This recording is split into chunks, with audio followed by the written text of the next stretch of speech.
Kamusta mga kaibigan? Ang dunk ang isa sa pinaka nakaka-excite mapanood sa isang laro ng basketball. Sino-sino nga ba sa NBA ang mga high flyer? Ito ang mga NBA players na may pinakamataas na vertical jump. Anthony Edwards. Si Anthony Edwards ang isa sa may kakaibang athleticism at mataas tumalon ngayon sa NBA na palagi rin gumagawa ng mga posterized dunk. Sinasabi rin na katulad niya ang mga galawan ni Michael Jordan sa court. Siya ay may tangkad na 6'4" at may vertical jump na 41.5 inches. Kobe Bryant. Isa si Kobe Bryant sa pinakasikat na NBA player sa history ng basketball na kilala rin na Black Mamba. Noong siya ay rookie pa lang, nagkaroon kaagad ng reputasyon si Kobe na isang high flyer sa NBA nang manalo siya ng slam dunk contest noong 1997. Siya rin ang pinakabatang NBA slam dunk champion sa edad na 18. Siya ay may vertical jump na 42 inches. Vince Carter. Kung taas ng talon, siguradong maaalala nyo si Vince Carter na naglaro ng 22 season sa NBA.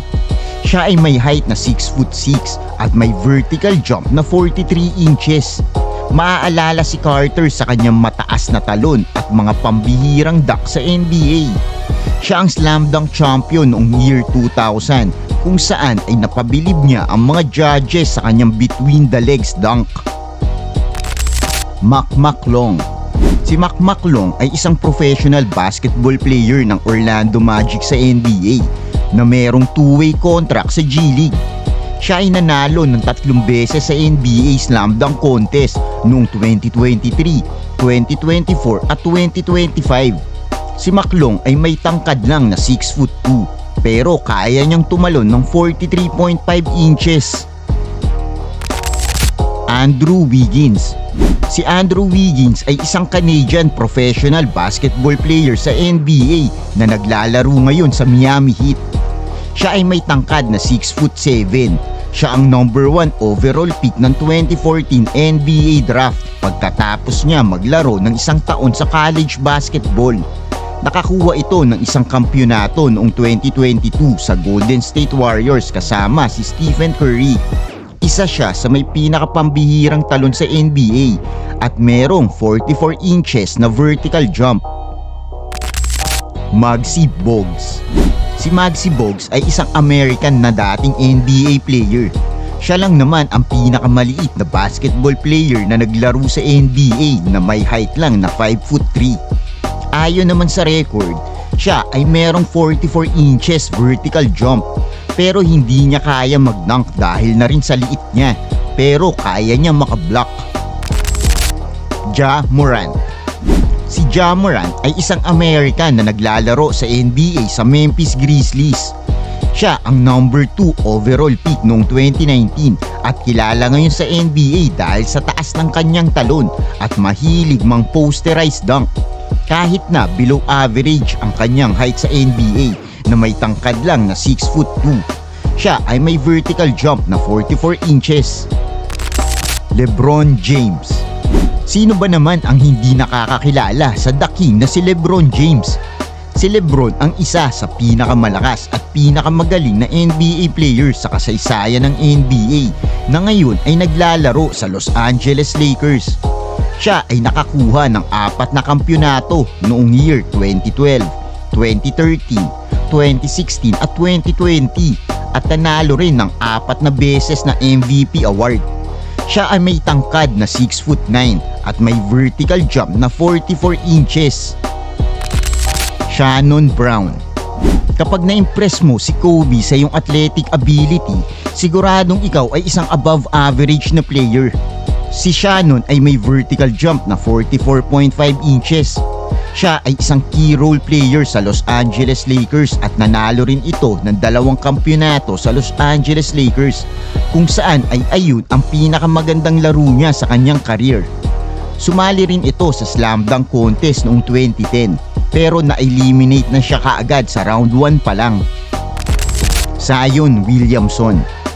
Sino ba naman ang mag-aakala na ang isang 285 pounds na lalaki ay kayang tumalon ng napakataas?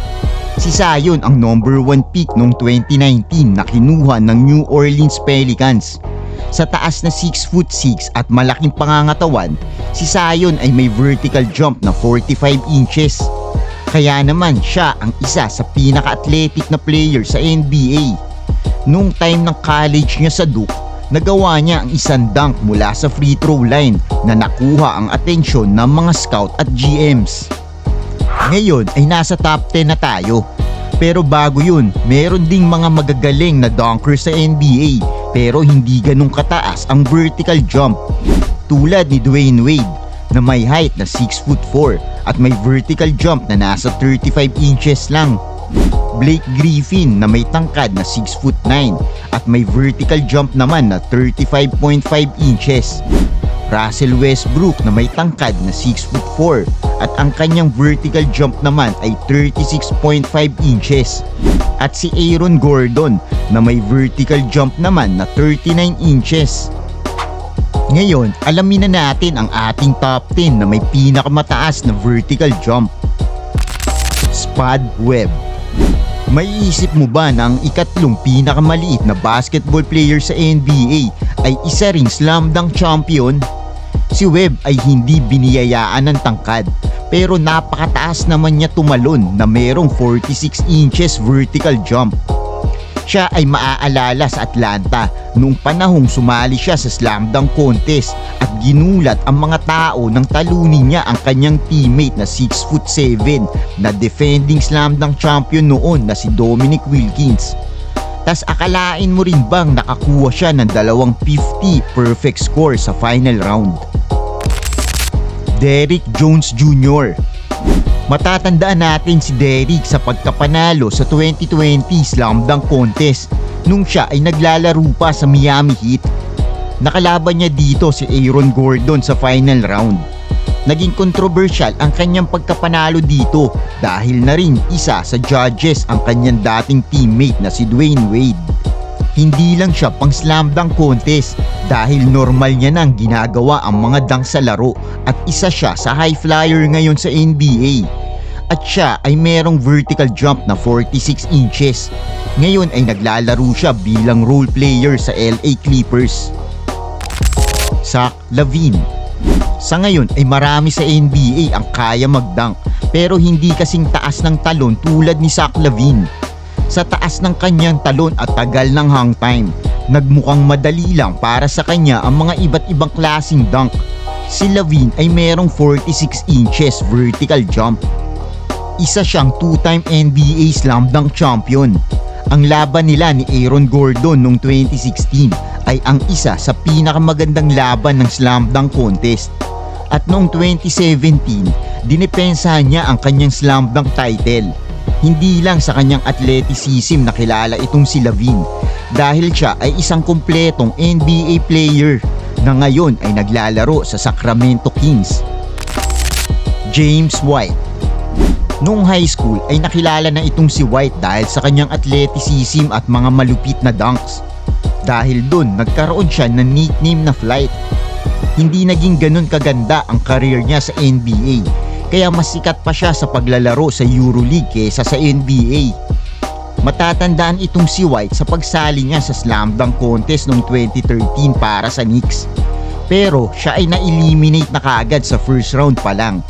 Ganun pa man, si White ay may vertical jump na 46 inches. Jason Richardson. Dahil sa magandang pinakita ni Jason Richardson nung college sa Michigan University, kabilang ang isang NCAA championship, si Jason ay napili bilang 5th overall pick ng Warriors noong 2001. Sa kanyang vertical jump na 46.5 inches, nakilala kaagad si Jason dahil sa kanyang scoring ability at grabing athleticism. Siya ay isa ring back-to-back NBA Slam Dunk Champion noong taong 2002 at 2003. Normal nang napapasama ang kanyang mga slam dunk highlights sa mga top 10 plays ng NBA at isa siya sa pinaka-athletic na player sa liga noong early 2000. Dennis Smith Jr. Si Dennis Smith Jr. ay isa sa top point guard noong high school. Patunay dito ay ang kanyang 5-star recruit rating para sa top basketball program sa US. Maganda rin ang nilaro nito noong college sa North Carolina. Siya ay nakuha ng Dallas Mavericks bilang 9th overall pick sa NBA draft. Talaga namang napaka-athletic din naman itong si Dennis at merong vertical jump na 47 inches at meron lang siyang height na 6'2". Hindi naging successful ang career niya sa NBA at nagpalipat-lipat rin ng team. Kahit na sa kanyang extreme athleticism ay nakukulangan pa rin ang mga NBA team sa kanyang pinapakita para gawin siyang starting point guard. Darrell Griffin. Ang susunod ay ang NBA legend na si Darrell Griffin na merong vertical jump na 48 inches. Hindi man ganun kasikat ang pangalan niya sa atin, hindi natin dapat malimutan ang legend na ito mula sa 80s. Siya ang best player ng Louisville University kung saan nag-champion sila noong 1980. Pinili siya ng Utah Jazz bilang 2nd overall pick. Dito rin sa Jazz ay umabot ng 11 years ang kanyang paglalaro sa NBA.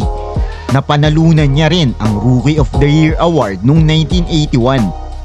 Nagkaroon din siya ng nickname na Dr. Dunkenstein dahil sa kanyang athleticism at taas ng talon. Hindi lang sa dunk magaling itong si Dr. Dunkenstein dahil siya rin ang nanguna sa 3 points ng 2 taon sa NBA. Keon Johnson. Si Keon ay ang pang 21st overall pick sa NBA draft noong 2021 ng New York Knicks at naging trade consideration ng Los Angeles Clippers at ngayon ay naglalaro sa team ng Brooklyn Nets. Si Keon ang nakakuha ng pinakamataas na vertical leap sa kasaysayan ng NBA draft combined na merong 48 inches. Wilt Chamberlain. Kung ikaw ay isang fan ng NBA, sigurado na narinig mo na ang pangalang Wilt Chamberlain. Siya lang naman ang nakapagtala ng maraming record sa NBA. Kasama na dito ang 100 points sa isang laro lang. Si Chamberlain ay may tangkad na 7'1". Dagdag mo pa ang kanyang wingspan na 7 feet 8 inches. Ayon din sa mga ulat, ang kanyang pinakamataas na vertical jump ay umabot ng 48 inches. Ang ating number 1 ay walang iba kundi si Michael Jordan. Si Michael Jordan ay nakatadhana na maging magaling sa basketball. Kilala rin bilang GOAT. Siya ay naiiba sa ibang basketball players dahil na sa kanyang vertical jump na 48 inches at malaking mga kamay. Dahil sa kanyang taas ng talon at tagal sa ere, tinawag siyang Air Jordan. Siya rin ang nagpauso ng pagdunk mula sa free throw. Ang kombinasyon ng killer instinct at great basketball fundamentals na kagawa si Jordan sa kanyang career ng mga high-scoring performance, mga highlights plays, at mga nakakabilib ng mga dunks.